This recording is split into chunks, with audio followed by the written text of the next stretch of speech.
Hello everyone. Greetings to you all in the matchless name of our Lord and Savior Jesus Christ. I believe you're doing good. Welcome to another episode of Prophetic Time. I believe that God is going to bless you through today's word. Those who are watching me for the first time, this is Evans Francis from Nagpur, India.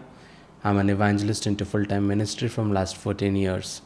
And I believe these videos will help you to come more closer to God.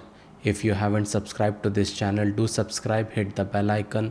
So whenever I come live, I share a video, I share a message from the Lord, vision from the Lord, or a dream from the Lord, you will be notified. And I believe that today's message, God will really help you to understand and help you to come more closer to Him. So without wasting a lot of time, let us pray and dive into the Word of God. Father God, we come to thy presence in this wonderful time, Master. Lord, we come to the throne of grace. I give your children into thy hand, their lives into thy hand, Abba. Lord, I give today's word into thy hand.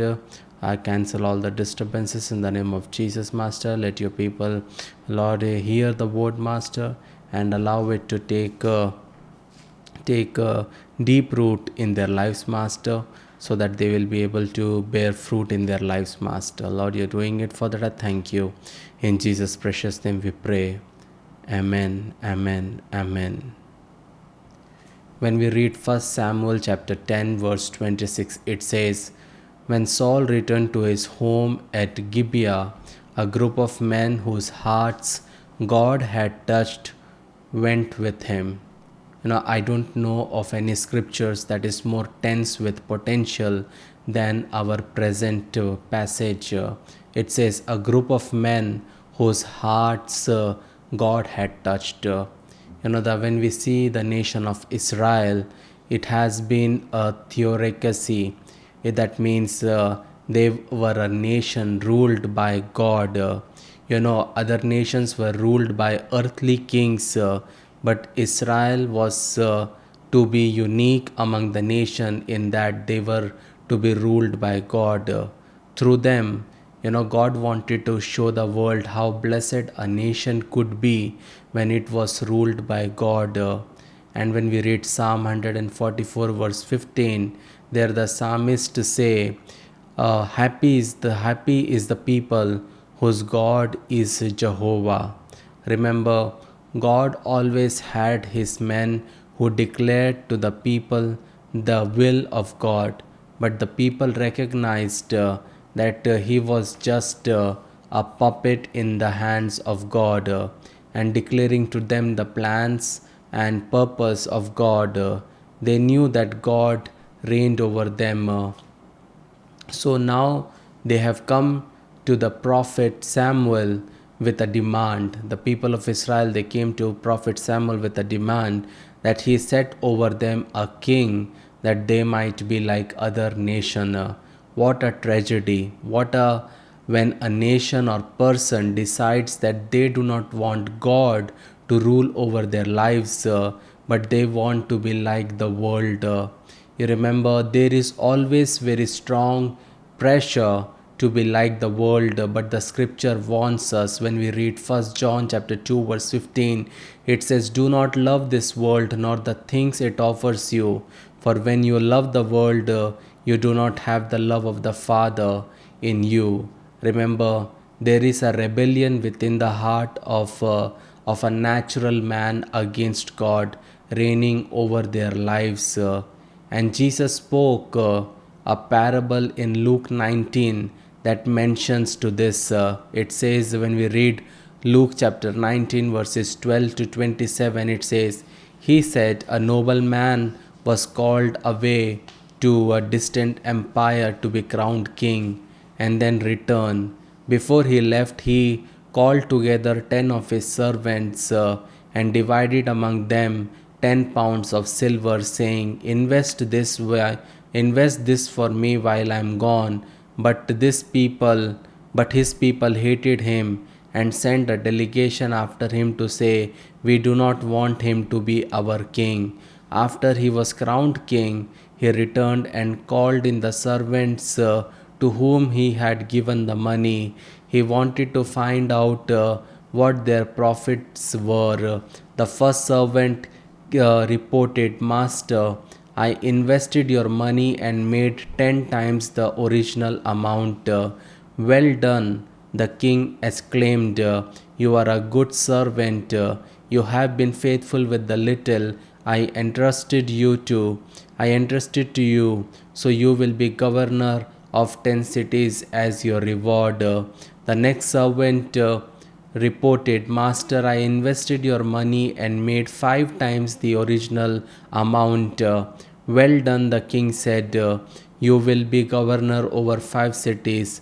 But the third servant brought back only the original amount of money and said, Master, I hid your money and kept it safe. I was afraid because you are a hard man to deal with, taking what isn't yours and harvesting crop you didn't plant. You wicked servant, the king roared. Your own words condemn you. If you knew that I am a hard man who takes what isn't mine and harvests crop I didn't plant, why didn't you deposit my money in the bank? At least I could have gotten some interest on it. Then returned to others standing nearby. The king ordered, take the money from this servant and give it to the one who has 10 pounds. But master, they said, he already has 10 pounds. Yes, the king replied, and to those who use well what they are given, even more will be given. But from those who do nothing, even what little they have will be taken away. And as for these enemies of mine who didn't want me to be their king, bring them in and execute them right here in front of me. Remember, beloved, this is to be your fate if you do not want Jesus to reign over your life. Remember, there is a tragedy when couples say that they don't want God to reign over them. It is a tragedy when families say that we don't want God to reign over our family. It is a tragedy when a church say we don't want God to reign over our church. We want our traditions, we want our culture to rule. It is a tragedy when a man or a woman says, I don't want to be ruled by God. I want to be ruled by myself. I want to become like the world. I want to live as I want. And many of you who are watching me right now are also going through the same time, are also going through the same attitude. In your life there God is not reigning, in your marriage God is not reigning, in your office God is not reigning, in your business God is not reigning, in your kids life God is not reigning. And if God is not reigning, remember, you are bound to fail in your life. You need God over your life. But remember, many times when you don't allow God to work in your life, what happens is that devil comes into our lives and he may make a mess out of our life. That is why it is very, very important that we allow God to reign over our life.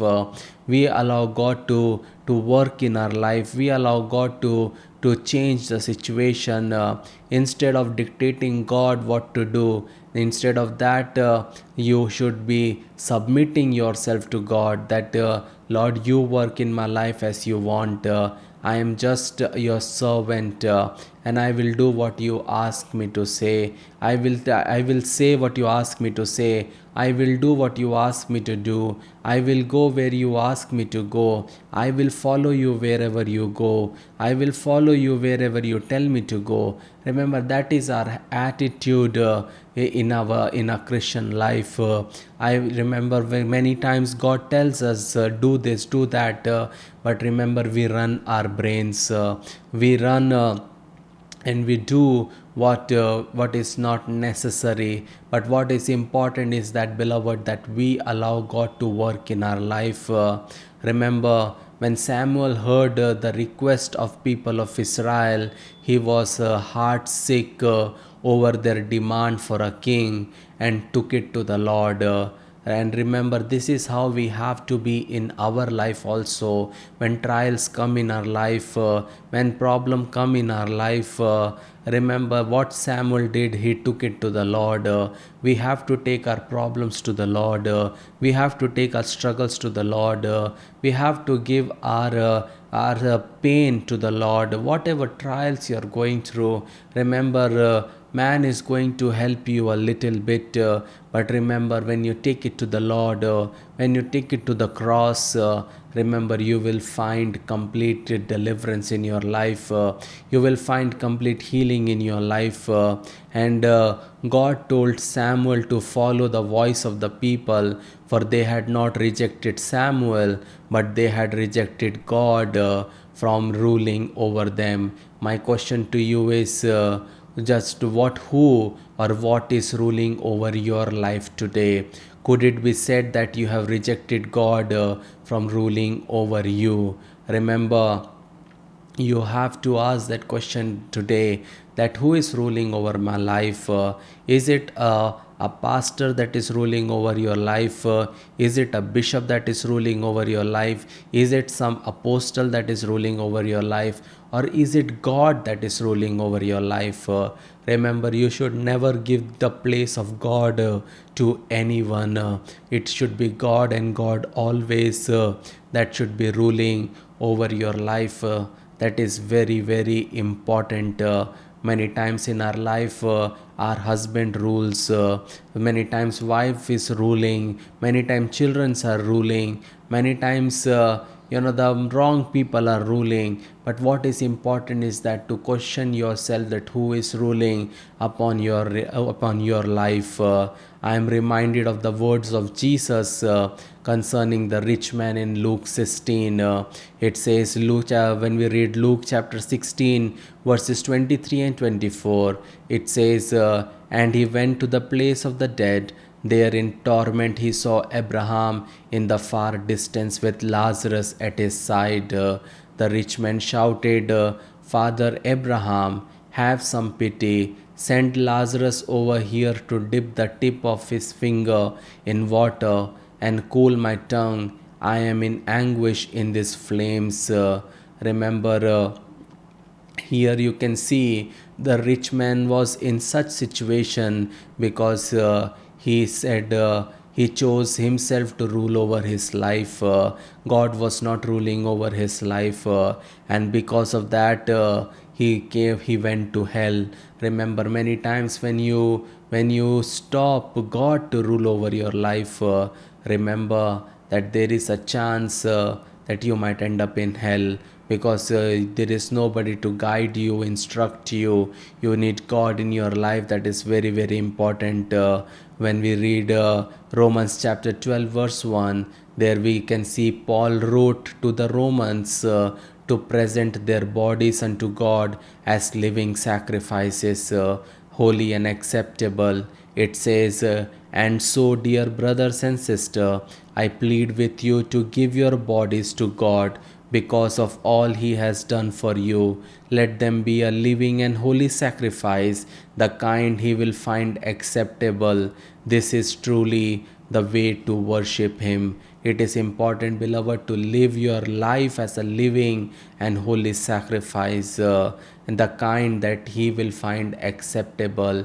You have to learn to live a holy life. You have to try to live a holy life. You have to desire to live a holy life. Being human, we are bound to sin. We will fall, we will sin. But remember, in our heart, there should be a desire that I want to be more like Christ. I want to talk like Christ. I want to behave like Christ. I want to have the attitude of Christ. That should be the desire in our life. That is very, very important.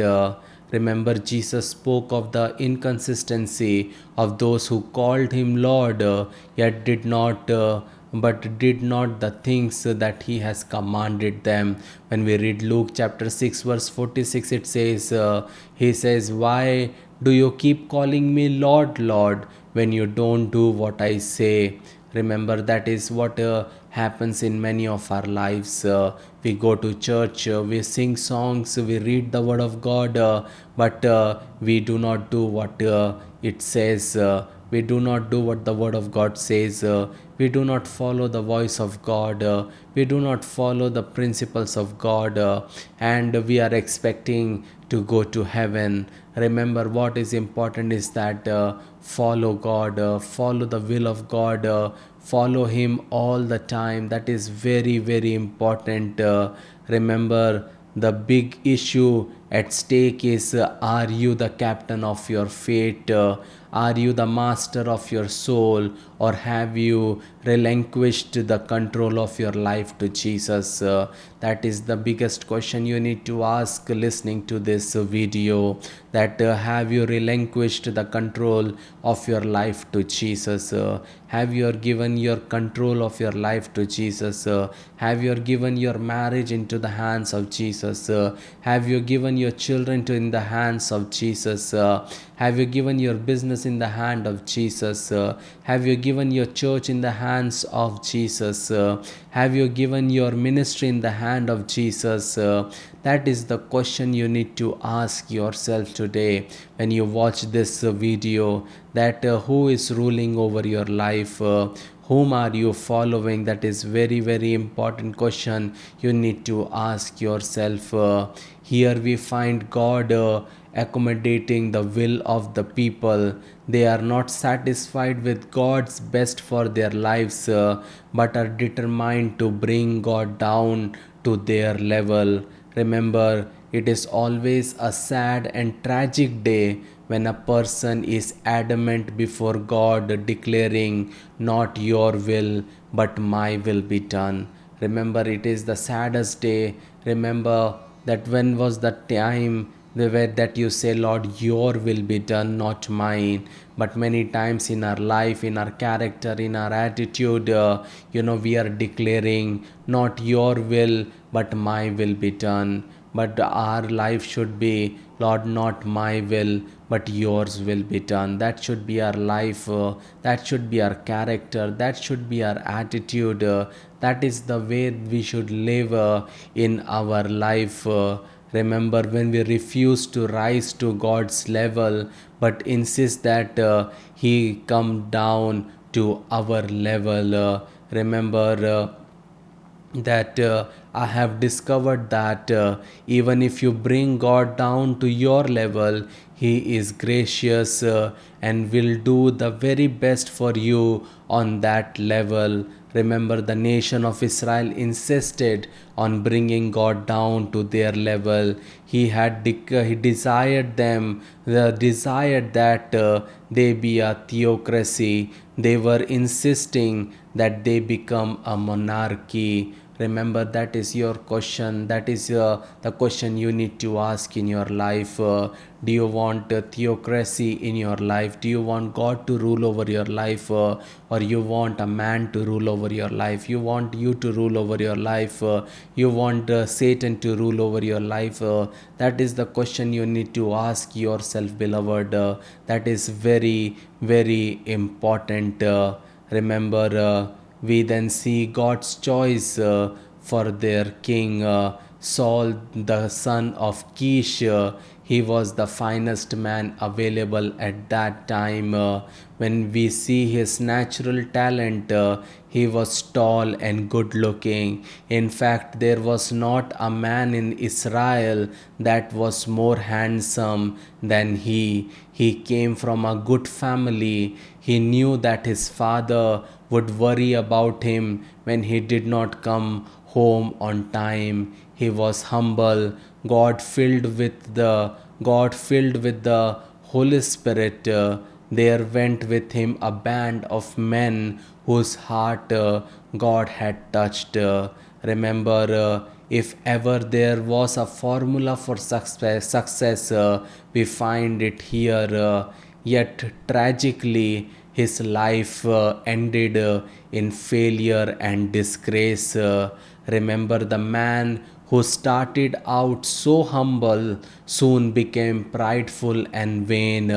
He began to rebel against the authority of God in his own life. The day came when Samuel said to him, "You have rejected the word of the Lord, so God has rejected you from being king over Israel." Remember, that's the saddest thing about King Saul. God chose him, God gave him the promises, God filled him with his spirit, God gave him the victories in his battle, but still he screwed up. Many times in our life, we are chosen by God, we follow the word, we follow everything what he asks us to do. Still when we see our life, many times we fail, and many times when you see the life of believers, we see that they hate God, they curse God. Once those who were filled with the Holy Spirit, once those who have worshipped the Lord in spirit and truth, due to some reason, something didn't happen according to their desire. What happened is that they started to curse God, they started to say against God, they left God. But that should not be our lifestyle, that should not be the way we should live in our life, beloved. Whatever might happen, whatever may happen, remember, we should always be humble. But remember, in the beginning, King Saul was humble, but later turned out into prideful man, who lived in vain, who spent a lot of his time just going behind David to kill him. Instead of ruling, he desired to take revenge. He decided to kill a man, and wasted lot of his time. But remember, we should never rebel against the authority of God in our life. We should do what God asks us to do. We should follow Him. We should always follow Him. We should always follow the Word. We should be led by the Spirit. That is very, very important. As we have read 1 Samuel 10:26, it says, when Saul returned to his home at Gibeah, a group of men whose hearts God has touched went with him. Remember, the touch from God transforms us into a new creature. When we read 2 Corinthians 5:17, it says, this means that anyone who belongs to Christ has become a new person. The old life is gone, a new life has begun. Remember, the one touch from God will transform our old way of thinking. One touch from God will transform our old way of living. One touch from God will transform our old habits. One touch from God will transform our old lifestyle. That is why it is important, we have to pray for an encounter of God in our life. If you have a person in your life you cannot change, you need to pray, Lord, I pray for an encounter of yours in his or her life. We all deal with such people in our life. There are such people in our families that how much we try to change them, how much we try to teach them, tell them the truth, they won't change. But remember, one touch from God can transform them into a new creation. And remember that for that you need to keep on praying, and you need to keep on praying till you see things happening. We see a touch from God heals. When we read Mark chapter 5 verses 25 to 34, it says, a woman in the crowd had suffered for 12 years with constant bleeding. She had suffered a great deal from many doctors, and over the years she had spent everything she had to pay them. but she had gotten no better. In fact, she had gotten worse. She had heard about Jesus, so she came up behind him through the crowd and touched his robe. For she thought to herself, if I can just touch his robe, I will be healed. Immediately, the bleeding stopped, and she could feel in her body that she had been healed of her terrible condition. Jesus realized at once that healing power had gone out from him, so he returned around in the crowd and asked, who touched my robe? The disciples said to him, look at this crowd pressing around you. How can you ask who touched me? But he kept on looking around to see who had done it. Then the frightened woman, trembling at the realization of what had happened to her, came and fell to her knees in front of him and told him what she had done. And he said to her, daughter, your faith has made you well. Go in peace. Your suffering is over. I went to tell you something. An encounter with God will heal you. A touch from God heal you. Now is the time you ask the Lord to touch you. Now is the time you ask the Lord to touch you so that you will be healed of your sickness. You will be delivered of your sickness. You will be set free from that sickness. And it is possible with the Lord. There is nothing that is called impossible for the Lord. All you have to do is call unto Him. All you have to do is trust Him, believe in Him, follow Him, and call unto Him, and say, Lord, touch me today at this moment. And I believe that He is touching you right now. Don't wait for me to pray for you. He is there right now to touch you. Just receive your healing in faith. Ask the Lord to touch your knees. Ask the Lord to touch your liver. Ask the Lord to touch your mind. Any sickness, any area that you are going through hard time, ask the Lord to touch that area. Ask the Lord to touch that organ in your body. Ask the Lord to touch that situation in your life, and it will be changed. Remember, a touch from God cleanses us. When we read Mark chapter 1 verses 40 to 41, we can see there Jesus heals a man with leprosy. It says a man with leprosy came and knelt in front of Jesus, begging to be healed. If you are willing, you can heal me and make me clean, he said. Moved with compassion, Jesus reached out and touched him. I am willing, he said, be healed. Remember, a touch from God brings transformation from the old life to a new life, and cleansing to those who yield themselves totally to God. Remember, the transforming touch of God makes everything new. After being touched by God, you will have a new walk, you will have a new talk, you will have a new attitude, and a new point of view in your life. Remember, whatever the leprosy or issue you are experiencing today, either physical or spiritual, a touch from heaven will cleanse you today in Jesus' name. Just receive your miracle. Remember, the touch from God is a transcending touch that penetrates discouragement, hopelessness, depression, weakness, and weariness. It reaches the lonely, it reaches the rejected, it reaches the powerless. It breaks through every heartbreak, destroys every diagnosis, and rescues the drowning spirit. Remember, if you are feeling discouraged today, if you are feeling hopelessness today, if you are feeling depression today, if you are going through weakness and weariness, just ask the Lord to touch you. Ask the Lord to just have a to touch your life, to touch your body, to touch your organs, and to touch your mind, to touch your soul, and you will see that things happening and things taking place. Remember, you may be facing depression, anxiety, confusion, loneliness, or any seemingly impassable issue in your life. But remember, a touch of God will transcend all that and transform your life.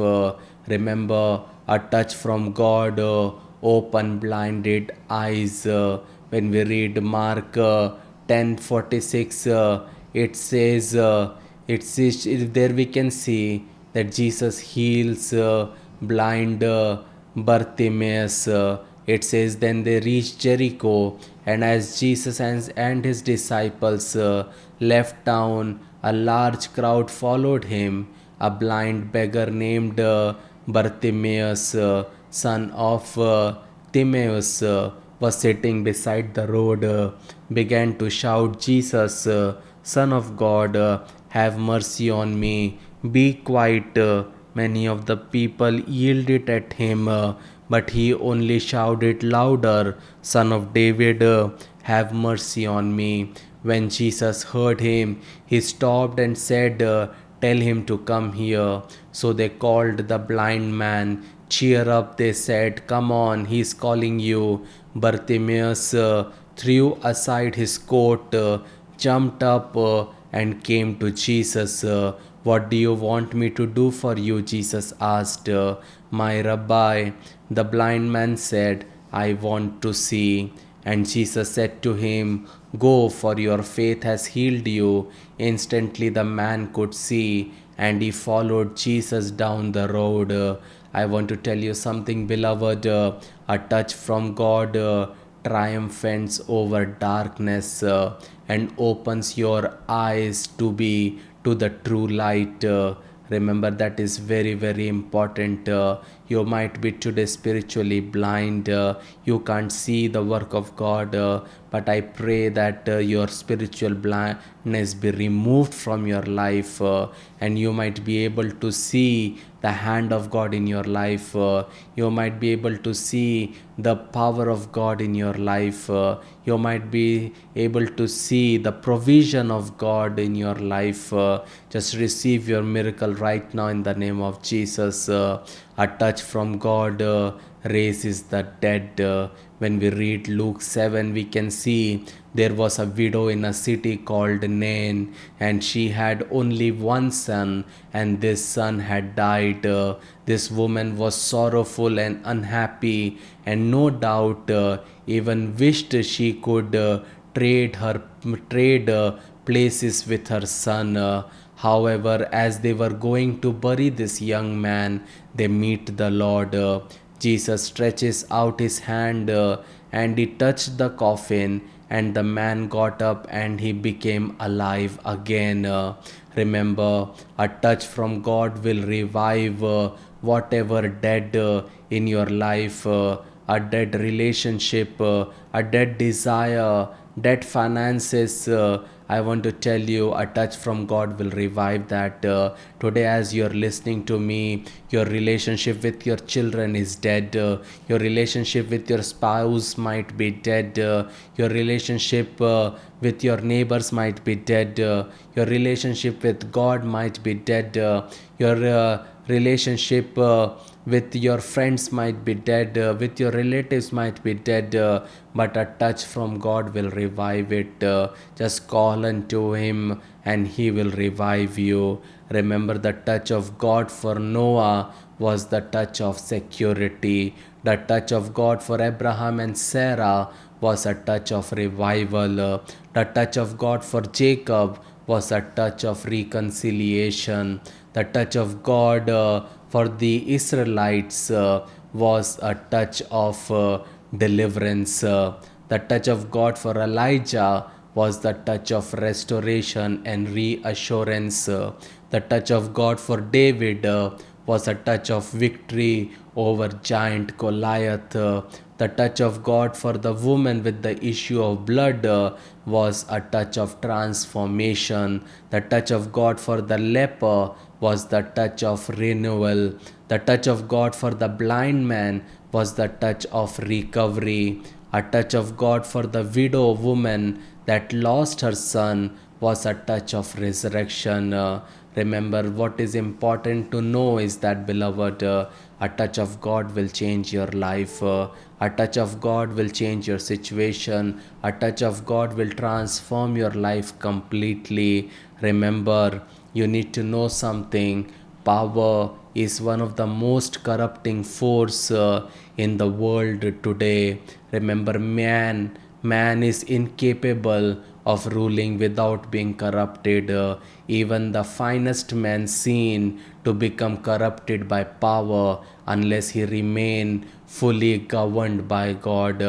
I would take that one step further. Not only can man not rule over others successfully unless he is ruled by God, he cannot even rule over his own life successfully, but will make it a ruin unless he is submitted to the rule of the Lord.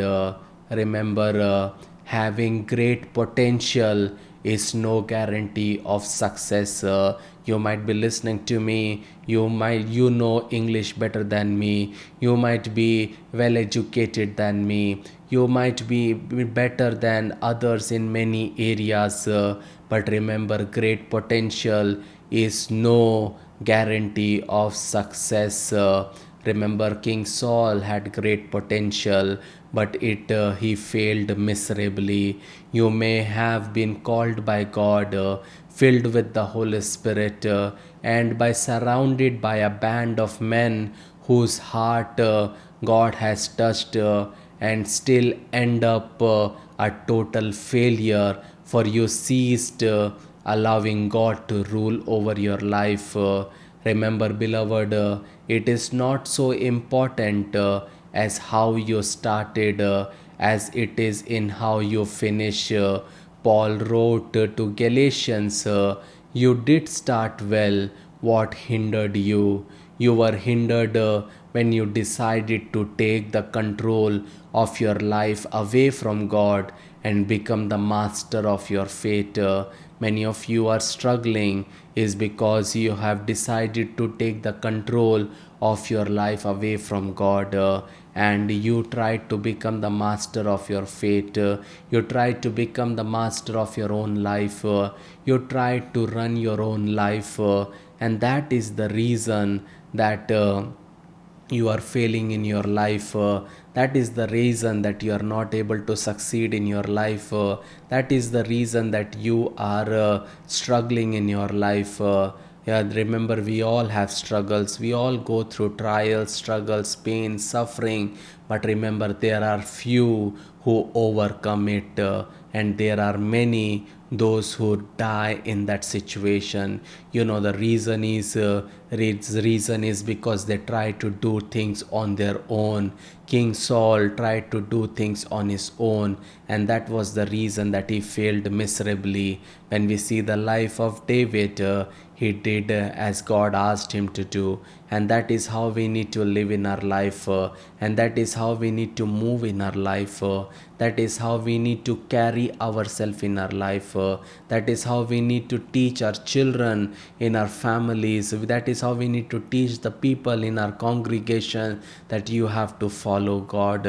Allow God to rule over your life, allow God to rule over your marriage, allow God to rule over this debt situation. God is able, beloved. He is omnipotent, He is omnipresent, He is Jehovah Jireh, He is Jehovah Rophe, He is the great I am, the beginning and the end, the Alpha and the Omega. All you have to do is just trust in Him, follow Him, and allow Him to touch your heart, and keep on praying for those who are not in the Lord, so that God will touch their lives also. That is how we need to live in this world. That is how we need to move in this world. Otherwise, we will fail miserably, beloved. We have to allow God to work in our life, in our children's life, in our marriage, in our business, in our ministry, in our church. That is very, very important. I believe this simple message has blessed you. Let us pray. Father God, we come to thy presence in this wonderful time, Master. Lord, we come to your throne of grace. I give your children into thy hand, their lives into thy hands, Master. No plan of the devil, no plan of the evil one prevail upon their life, Master. All the plans of the devil, I cancel it in the name of Jesus. No plan of the devil, no plan of the evil one prevail, Master. Lord, let your will be established in their life, Master. Help them to walk in your precepts, Master. Help them to follow your word, Master. Help them to lead a sincere life, honest life, a holy life, Master. And Lord, no plan of the devil, no plan of the evil one prevail upon their life, Master. I curse the spirit of infirmity, command it in the name of Jesus to live their lives right now in the name of Jesus. I curse the spirit of sickness. I curse the spirit of tuberculosis. I curse the spirit of asthma. I curse the spirit of cancer. I curse the spirit of hepatitis B. I command it in the name of Jesus to leave their bodies right now in the name of Jesus. Every sugar be removed from their life, Master. Every sickness be removed from their life, Master. I'd set them free in the name of Jesus. Lord, you're doing it for that. I thank you, Master. Provide all their needs according to your riches and glory, Master. Provide all their needs according to your riches and glory, Master. No plan of the devil, no plan of the evil one prevail upon their life, Master. Lord, I set them free in the name of Jesus. Open the floodgates of heaven for them, Master. Help them to move in you, Master. Help them to walk in you, Master. Help them to live a holy life. Help them to live a life. Lord, following the word of God, no plan of the devil, no plan of the evil one prevail, Master. Every wrong connection, every wrong people brought by devil, Master, be removed in the name of Jesus. I curse that prostrate cancer in the name of Jesus. Command it in the name of Jesus to live their lives right now in the name of Jesus. There is a sister, you're watching me, your name is Isabella, and you have been divorced a couple of times, and you have children, and you're trying to take care of your children, but you are unable to. But the Spirit of the Lord is telling me to tell you that give your life in God's hand, a complete dedication in God's hand, and God will see you through. Do not be worried about your children, because God is in control, and without His knowledge, nothing will happen in your life. Keep on trusting Him, keep on believing in Him. Do not allow your past to impact your present and ruin your future, says the Lord. Just keep on praying in the coming days, and you will see the hand of God supernaturally work in your life. There is a sister, you are watching me, your name is Mamta, and you are trying your level best, but your age is increasing, but you are not getting marriage. But the Spirit of the Lord is telling me to tell you, by the next year, March, before March, your marriage is going to take place in a supernatural way, and the right person chosen by God will come into your life. Till that time, keep on praying, keep on fasting, keep on reading the Bible, keep on doing what you are supposed to do, and you are doing right now. And do not allow devil to bring the wrong connections in your life. Allow God to work in your life, and just follow Him, and in the right time, you will see His hand working, like He has worked in the life of Rahab, like He has worked in the life of the widow of Saraphat. He is going to work for you also, the way He has worked in the life of Hannah, the way He has worked in the life of Sarah. Same way He is going to work in your life. Just receive your miracle. There are people who are watching me. You are going through court cases, and the Lord is telling me to tell you that many cases will be closed without any issues, and you will see that the result will be in your favor, and you will see that the impossible thing taking place.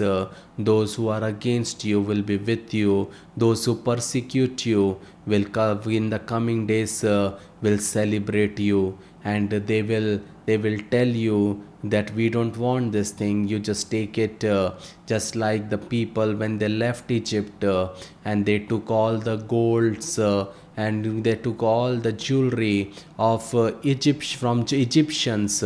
Same way, you will be blessed immensely in the coming days. Just keep on praying, keep on honestly pursuing God, and you will see the hand of God work in your life. I curse that spirit of TB, command it in the name of Jesus to leave your life right now in the name of Jesus. Lord, I set them free in the name of Jesus. No plan of the devil, no plan of the evil one prevail, Master. Lord, you're doing it. For that I thank you. You increase, we decrease. Through our life, let your name alone be glorified. Help us to become a person you desire us to be. Through our life, through our character, Christ be seen. Lord, I give that abdomen pain in the name of Jesus. Lord, I speak complete healing in the stomach area, Master. Every gas, every acidity, every sort of struggle in the stomach, be healed right now in the name of Jesus. Lord, you're doing it. For that I thank you. In Jesus' precious name we pray. Amen. Amen. Amen. I believe this message has blessed you. If this message has blessed you, see to it that you share this message with your friends and loved ones. If you are using an Android phone or an Apple phone, you can download my app. App name is Evans Francis. If the Lord leads you, become a pillar of fire or a pillar of cloud of our small ministry. May God bless you. May His face shine upon you. And if you haven't subscribed to this channel, do subscribe, hit the bell icon, so whenever I come live or I share a video, or I share a message from the Lord, a dream from the Lord, a vision from the Lord, you will be notified. Stay blessed. Shalom.